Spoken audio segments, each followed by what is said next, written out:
بسم اللہ الرحمن الرحیم۔ موضوع سامعین گرامی، یوٹیوب کے چینل گولڈن بف میں خوش آمدید۔ سامعین گرامی، آج اس ویڈیو میں ہم علامت کے بارے میں بات کریں گے۔ پچھلی ویڈیو کا جو سلسلہ ہے وہ اصناف نظم کے بارے میں ہے، تو علامت بھی ایک صنف ہے نظم کی۔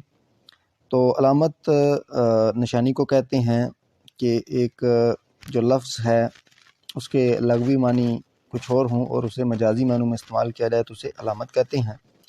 کسی لفظ کو لغوی معنوں کی بجائے مجازی معنوں میں استعمال کرنا علامتیت کہلاتا ہے۔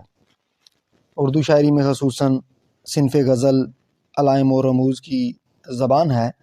اردو کلاسیکی شاعری میں گل و بلبل، شمع و پروانہ، گلشن و ویرانہ، بہار و خزاں، دار و رسن، آشیان و قفس، بادا و جام، قطرہ و دریا وغیرہ علامتیں قدیم زمانے سے استعمال ہو رہی ہیں۔ یہ جو علامتیں ہیں، گل و بلبل یعنی کہ بہار کی علامت ہو گئی، جس طرح گل پھول جو ہے اس کے اوپر جو بلبل اس کی محبوب ہوتی ہے، اسی طرح شمع و پروانہ جو ہے، شمع جو پروانہ ہے وہ شمع کا عاشق ہوتا ہے۔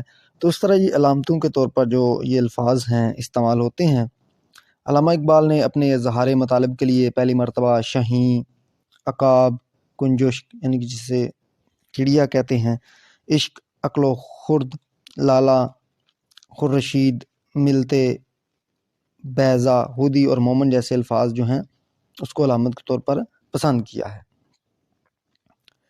جدید علامتی شاعری میں فیض اور راشد کا نام خاص اہمیت کا حامل ہے۔ ایک مغربی نقاد کا کہنا بجا ہے کہ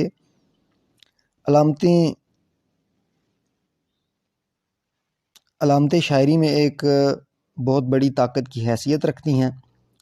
ان سے نہ صرف اس میں زور پیدا ہوتا ہے بلکہ وہ اس کو پہلودار بنا کر اس میں حسن بھی پیدا کر دیتی ہیں۔ علامتیں جو ہیں اس کی شاعری میں کیا اہمیت ہے کہ ایک یہ طاقت کی حیثیت رکھتی ہیں، ان میں الفاظ میں ایک زور پیدا ہوتا ہے شعر میں، اور یہ جو شعر ہے اس کو پہلودار بنا کر اس میں حسن پیدا کر دیتی ہیں۔ شاعری میں علامتوں کا استعمال لازمی امر ہے۔ ہر چند نثر میں بھی علامتوں کا استعمال کیا جاتا ہے لیکن بہت کم۔ مثال کے طور پر انتظار حسین کے کچھ افسانوں میں کتا، مکھی، بندر اور مظہر الاسلام کے یہاں گھوڑا وغیرہ علامتیں دیکھی جا سکتی ہیں۔ یعنی کہ نظم کے علاوہ نثر میں بھی جو ہیں وہ علامتیں استعمال ہوتی ہیں، لیکن نثر میں علامتوں کا استعمال کم ہے، لیکن شاعری میں علامتوں کا استعمال جو ہے وہ لازمی امر ہے۔ اس کے بعد آ جاتا ہے جی ماوریت۔ ماوریت کیا ہے؟ ماوریت کی اصطلاح کے ایک سے زیادہ مفاہیم ہیں، اس کے ایک سے زیادہ مطلب ہیں۔ ایک معنی یہ ہیں کہ ہمارے تجربات سے ماورا ایک ایسی حقیقت موجود ہے جو ہمارے دائرہ فہم و ادراک میں نہیں سما سکتی، کہ یعنی کہ ہم جو تجربات کرتے ہیں ان میں ایک ایسی حقیقت بھی موجود ہے جو ہمارے دائرہ، جو ہماری سوچ سمجھ کا دائرہ ہے اس میں سما ہی نہیں سکتی۔ اب اس کے دوسرے جو معنی یہ ہیں کہ انسانی ذہن تجربات کی حدود سے ماورا ہو کر ان تجربوں کو منظم کرتا ہے۔ یعنی کہ جو انسانی ذہن ہے، یہ جو تجربات ہیں ان کی حدود سے بھی آگے نکل کر ان کے جو تجربے ہیں ان کو ایک ترتیب دیتا ہے، منظم کرتا ہے۔ اس کے تیسرے معنی یہ ہے کہ گرد و پیش کے مادی حقائق سے ماورا ایک اعلیٰ حقیقت کا وجود ہے۔ ہمارے پاس جو ہمارے گرد و پیش جو بھی حقائق موجود ہیں، مادی ہیں، ان سے ماورا ایک اعلیٰ حیثیت جو ہے، اعلیٰ حقیقت کا وجود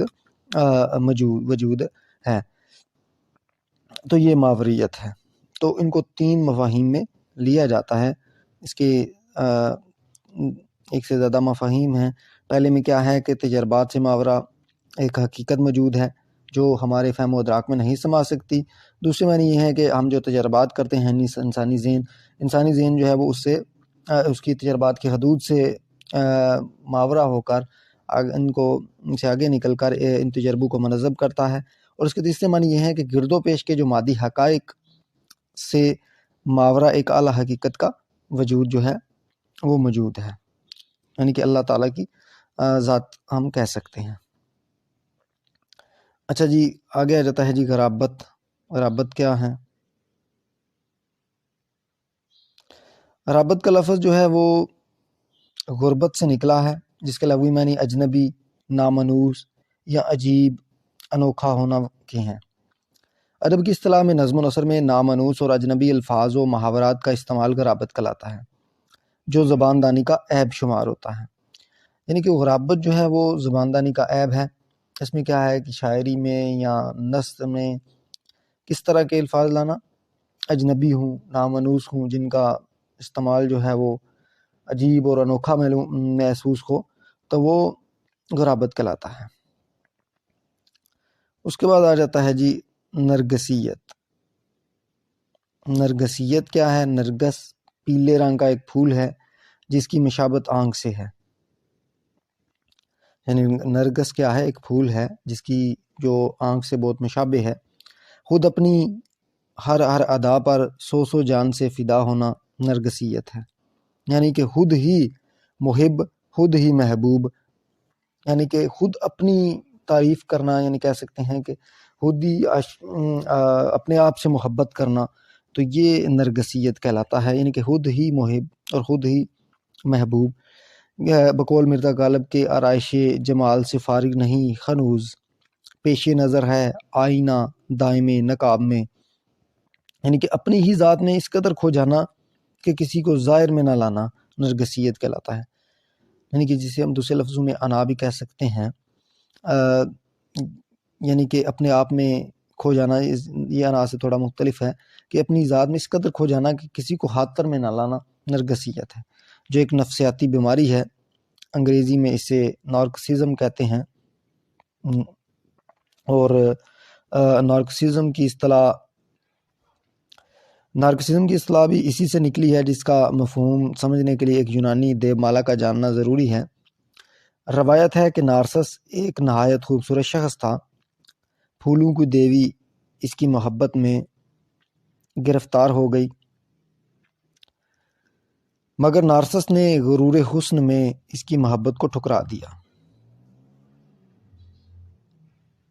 پھولوں کی دیوی نے ایک بڑے دیوتا عزیز سے مدد کی درخواست کی، چنانچہ نارسس ایک شفاف ندی میں اپنا عکس دے کر ایسا فریفتہ ہوا کہ اس نے وہیں ڈیرا جما لیا اور زندگی بھر محویت کے عالم میں اپنا حسن و جمال آئینہ تعاب میں دیکھتا رہا اور دیکھ دیکھ کر کھیلتا رہا۔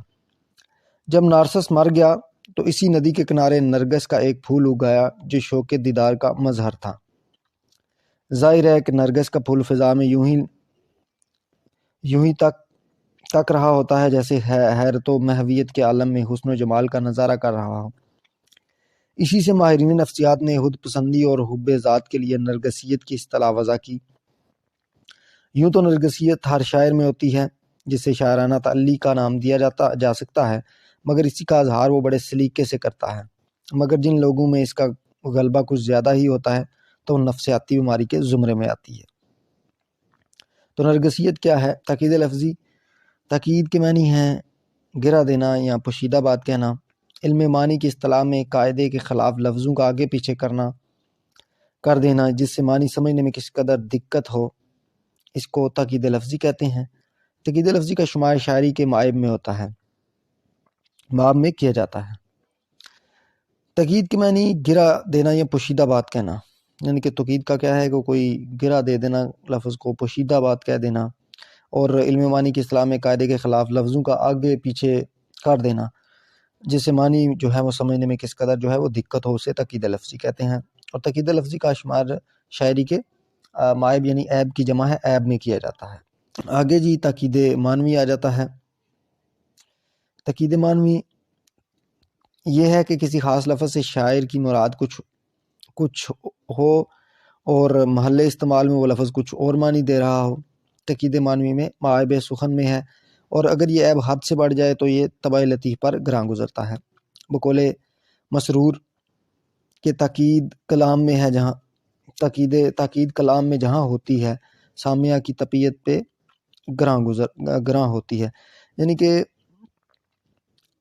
لفظ کسی اور جگہ پر استعمال ہونا ہوتا ہے یا یہ کہہ سکتے ہیں کہ شاعر نے اپنے ذہن میں کچھ اس کے معنی جو ہیں وہ کچھ اور استعمال کیے ہیں، لیکن سمجھنے والا جو ہے وہ اس کے معنی کچھ دوسرے لے رہا ہے، یا وہ معنی جو ہے وہ کچھ وہاں دوسرے دے رہا ہے، تو اسے کیا کہیں گے؟ تقیید معنوی۔ اور یہ بھی جو ہے وہ سخن کا عیب ہے، اور یہ سامعہ پر گراں گزرتا ہے۔ یہ عیب بعض اوقات اساتذہ کے ہاں بھی اس قدر نمایاں نظر آتا ہے کہ اس کے ذوق سلیم پر گراں گزرتا ہے۔ مثلا مرزا غالب کا یہ شعر دیکھیے: لیتا نگر دل تمہیں دیتا کوئی دم چین، کرتا جو نہ مرتا کوئی دن آہو فغاں اور۔ تو یہ بھی تاکید معنوی ہے، جو نہ مرتا، یعنی کہ لفظوں معنی کا جو ہے وہ ہے ہیر پھیر کیا گیا ہے، تو یہ تاکید معنوی ہوا۔ آج کی ویڈیو میں اتنا ہی۔ اگر ویڈیو پسند آئے تو لائک کریں، چینل کو سبسکرائب کریں اور بیل آئیکن کو پریس کریں۔ ویڈیو دیکھنے کا شکریہ۔ اللہ حافظ۔